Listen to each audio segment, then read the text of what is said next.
because I still want to do what we're doing. I think it'd just be cool, like, because that Roger Waters thing was just pulled out of an episode where we're talking, right? And like, yeah. So I think we might want to do the same thing. Like, I'm not looking to. I don't really want to try and. I mean, it'd be foolish not to try and capitalize on it a bit because maybe not foolish, maybe it is. I don't know how to like approach it because I know you have experience with having. You still put out videos that get 1,000 views sometimes. Sometimes you get 20 views. Sometimes you get 1,000. I don't know what it is about. I know it's one of your most recent. Like one of your most recent videos had 1,000 views within a couple of days. I noticed. I don't know what's going on. That's one called Gargle Bart, which is not even. Yeah, that one. Yeah, what the hell happened there? I don't know. It's got nearly, as you say, it's got nearly 1,000 views. I don't know why that happened. I haven't been able to figure that out. Because before that, the most I've ever gotten in a short period of time was 100 for one of my songs, and that was it. So it was an experience still. Like I look at it every day, and I see it's gone up. It's over 3,000 views now, which is like when we hit over 100 that quickly, I was like, oh my God, this is cool. And then when it hit 1,000, I couldn't believe it. And then, but the part that I wasn't prepared for, I'm not a social media guy, right? As you probably noticed, you can't find me on anything but Twitter, and my Twitter account is Baron. So it's just because I'm never someone who does what everybody else is doing. And social media was, to me, obviously something I didn't want to be part of right from day one. A lot of people have questioned me going like, how'd you know it was going to be a cesspool of shit? I'm like, I didn't, I just didn't want, I was happy with the way my life was going. I like being at a phone call or a text message or an email away from my friends. I don't want this display thing, which, and based on when I was younger, I often say things I wish I didn't say. So I'm glad there's not a record of me being an idiot and an asshole, right? So it's I like to experience life as a human rather than as a computer program, So I wasn't prepared for the way these comments would make me feel, right. And you probably noticed I got in a little bit of a fucking tangle with one of them. Maybe you saw where the guy was. Which I had so much I wanted to say to this guy if he's willing to engage with me in an intellectual way, but he's a troll, right? So he doesn't want to engage. He just wants to hurt my feelings, right? So it doesn't matter what I say or what I do. He's gonna criticize me and make me. And that was the one where he said he can't stand Roger Waters because he's a Trump supporter, and he only likes art or music that's rooted in a stable democracy. Like, I'm like, what? That sounds like a twisted fucking comment to make. Like, to me, like, it's like I didn't see that one. I must go and look at that. I didn't see that one. I went on yesterday and dealt with some of the outstanding things, but I didn't see that one. I'll be very interested to see that. What I'd love for you too, because you might notice there's only a couple I commented on under the eyebrow, right? Because I would sign in, and if I saw something, I might say something, and you're very quick with it. And by the way, I think the way you reply to these people is amazing. Like, I think it's. I really like the way you reply to these guys, because you could take any comment and turn it around into something positive, and many years of experience being flamed from all directions. I've got a sort of jujitsu way of dealing with these things now. Yeah. Well, it's remarkable, and I have to commend you for it. I think it's a magical touch, and I think it probably speaks well, because I know when I comment on a video, and if the creator responds back to me, especially thoughtfully, it makes my day. Yeah. So these people you're replying to, if they're like me, you've made their day, and they feel like they're part of something, and hopefully they'll come back for more, right? Which I think is really responsible, respectful, and just it's a delight to read. And I made a couple comments too that I thought were on par, but I think you still you're better at making it sound flowerier and more inviting than I do, and more joyful. When you say that you got into a discussion with this guy, were you commenting as Deaf by Design, or were you in the Listening Eyebrow account? Well, I keep mixing it because I actually have two YouTube accounts. I have Deaf by Design and Chris Sharon, because my Deaf by Design account I had before YouTube and Google forced everything together, right? So, and it wasn't called Deaf by Design back then. I had a different name, but I changed it to Deaf by Design when I was releasing music. So I have the one that Google forced upon me, and so the one that Google forced upon me is where my YouTube music subscription lies, which drives me nuts. So my YouTube account and my YouTube music account are separate. They're always fighting each other. So sometimes I'm signed in as Chris Sharon, sometimes I'm signed in as Deaf by Design. So in this case here, right. I was as Chris Sharon, right? So I don't even know if he realizes I'm from the show. But it does label it as a reply from the eyebrow, because it knows I'm a co-manager, I guess. So even though there's no eyebrow comment, it'll say you've replied. Oh, right. So my initial response was like, I know that Roger Waters in the recent times has probably come out to say it probably spoke somewhat positively about Trump, maybe because he seems like a human. But like, I saw Roger Waters on tour while Trump was president, And he used to fly a big pig dressed up like Donald Trump that with Trump spray painted on it for like 17 minutes while they played dogs. Right. Right? Like, and pigs. Like, they would play like dogs and pigs together. So it'd be like 25 minutes long thing where they flew Trump around and like threw fucking paint at it and stuff. And like, so like literally Roger Waters has probably spent somewhere around 1,000 hours flying a pig of Trump around the world, you know, and calling him a pig. So I don't consider that a Roger Waters supporter. So I thought I was going to bring that into the argument with this guy. But my response was, which criminal do you support? Which I thought was a very clever response, right? Because like, I'm assuming this guy must be American. Mind you, Trump is debated all over the world. But most people that bring Trump into a conversation are probably American, and they're probably, and if they talk so poorly of him, they're probably a Democrat.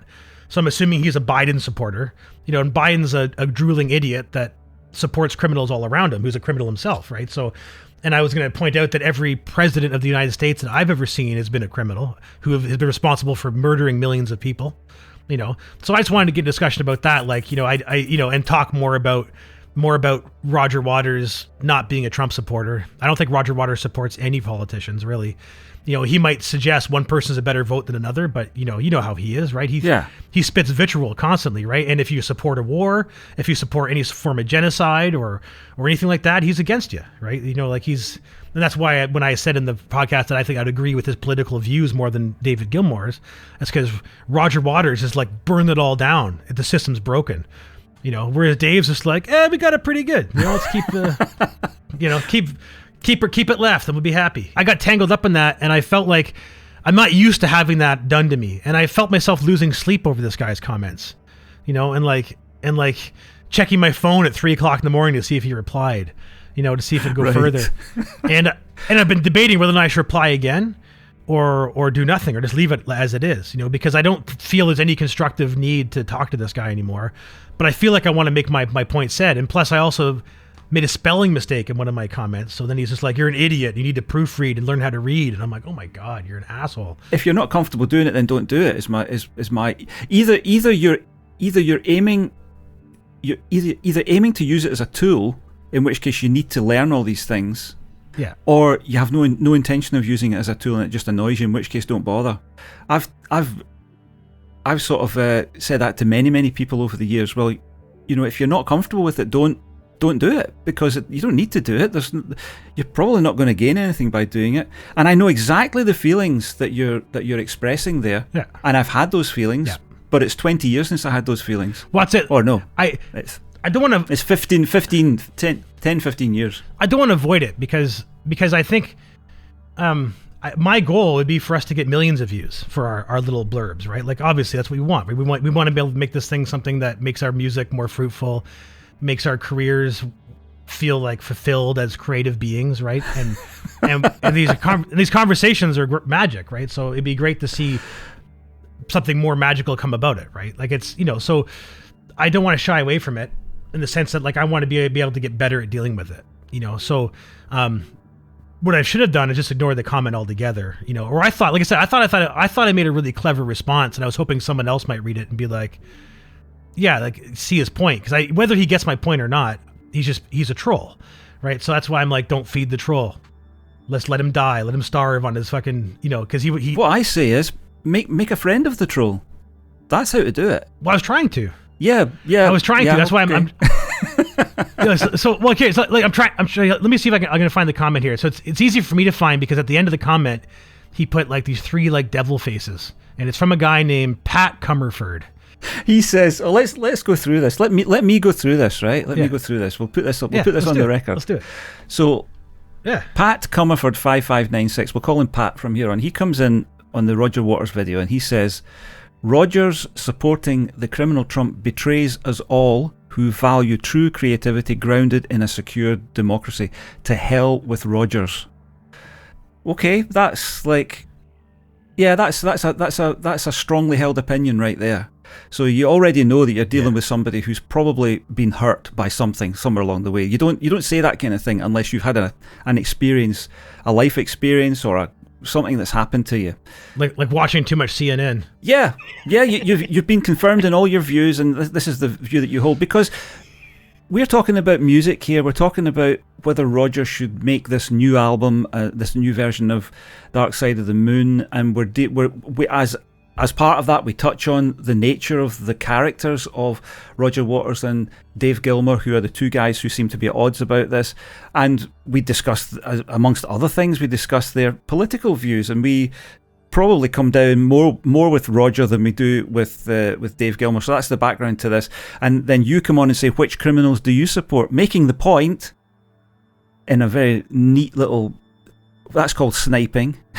A very neat little snipe. Yeah. You say, okay, but you must support criminals too.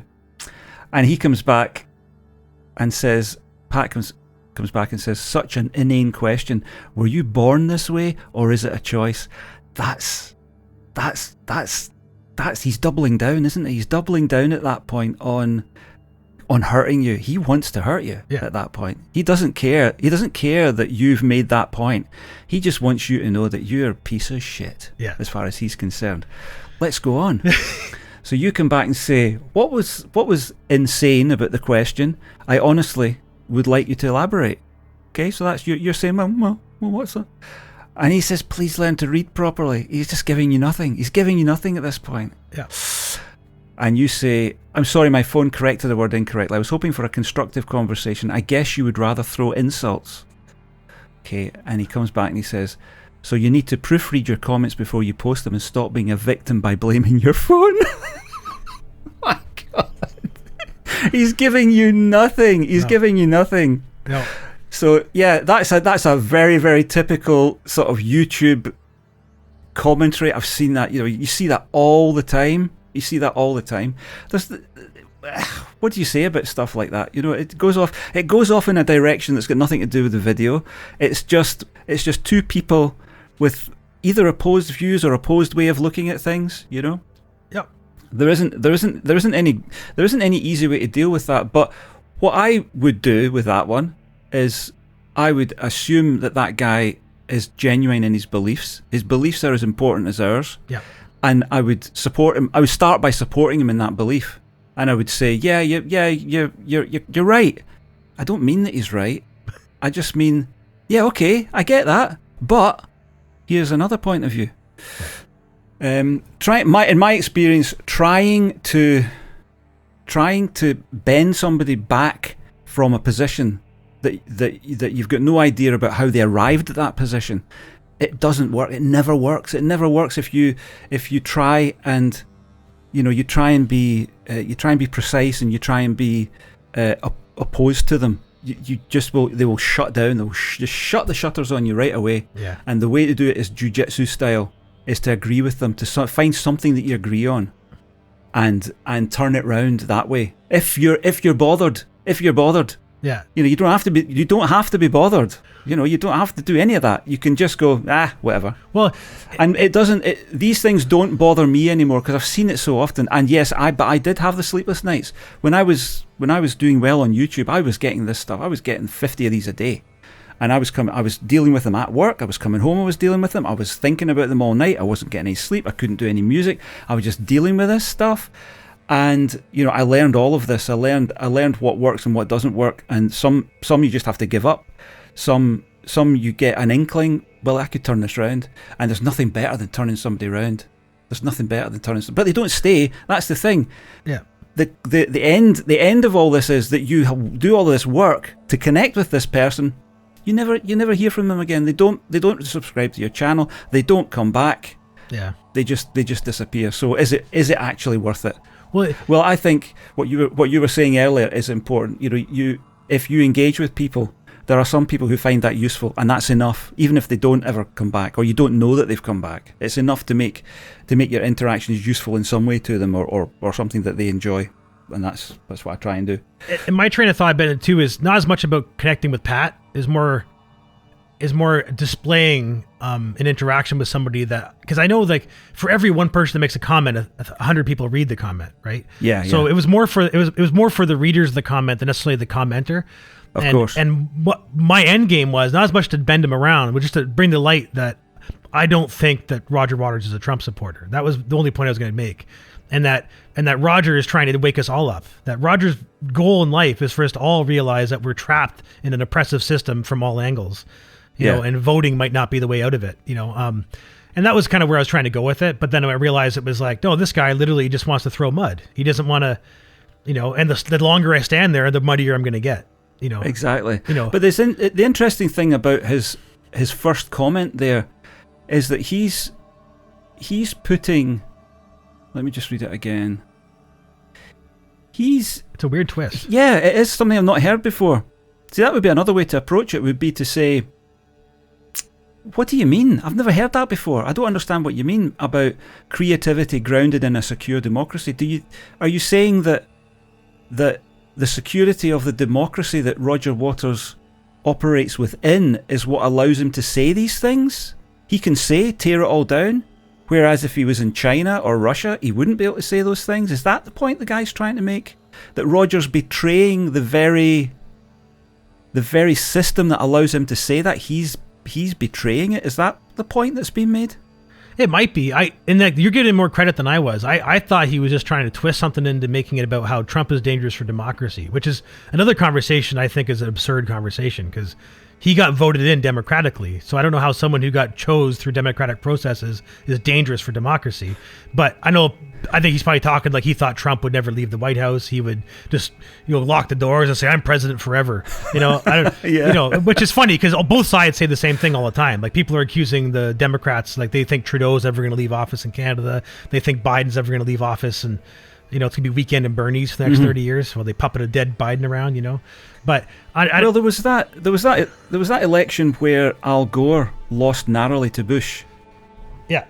But did he lose? Did he actually lose it narrowly? It came down to what I remember of it was that George Bush was in the car ready to go to the White House, and all the cameras were ready to see him go to the White House, and it was delayed because Bush wasn't sure that he'd won. He wasn't sure that he could do that. Yeah. So it's never. There is always that question about, you know, was it all right? Was everything counted correctly? It's very difficult for us to tell from the outside. Yeah. You know, that whole sort of idea. Every politician, the system breeds them that way. There's no way to get to be president of the United States if you're just an ordinary person with ordinary interests in life. You have to be extraordinary in one way or another. And most of the people who get there have skirted the law because it's the only way you can get there. Yeah. The guys who don't skirt the edges of the law are the guys who lose. Yep. It's the way the system is. So of course, your comment about which criminal do you support is apt. But I would have investigated that idea, but it's just not something I'm familiar with. To say, how does that work? How do you think that? Yeah, it's an interesting one. That it's a very interesting exchange. It is, right? I love that kind of stuff. I really do. I love being on the sidelines watching that and going, yeah, this is good. Well, and I'd love to hear from Pat. And if Pat does dare come back and listen, you know, I would love to find out what you mean by creativity and grounded in a secure democracy.